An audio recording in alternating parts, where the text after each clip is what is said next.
ওমা, এই সাত সকালে কি কাণ্ড ঘটালো আমার বিড়াল! আসসালামু আলাইকুম, welcome to my channel me and my cat. আজ সাত সকালে ঘুম ভাঙলো বিকট আওয়াজ। ওমা, ঘুম থেকে উঠে দেখি এ তো আর কারো কাজ নয়, এ তো আমার বিড়ালেরই কাণ্ড। ঘটনাটা হয়েছে এমন যে আমরা না জাগলে আমার কেমনে সকাল হবে। হ্যাঁ রে বাপ, তোরা না জাগলে কি আর আমার সকাল? এই তো আজকে একটু উঠতে দেরি হয়ে গেছে, মা ওঠেনি, খাবে না, তাই বলি কি খেলা বাদ থাকবে নাকি? খেলা তো বাদ রাখা যাবে না বাপু, খেলতে তো তাদের হবেই। এমন খেলা খেললো, একদম আমার ঘুমেরও তো 12টা বাজলো, আমার টেবিলেরও 12টা বাজলো, আমার বই খাতারও 12টা বাজলো। এই তো এইদিকে মোটামুটি এটা রিপেয়ার হয়ে গেছে, এখন এটাতে আসলে পানি দেওয়ার পালা। একটু পানি দিয়ে দিই।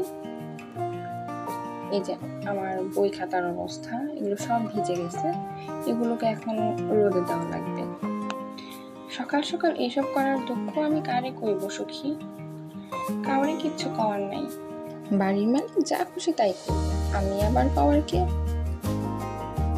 তো আজকে এ পর্যন্তই, অন্য কোনো দিন হাজির হব তাদের অন্য কোনো কাণ্ড নিয়ে। আল্লাহ হাফেজ।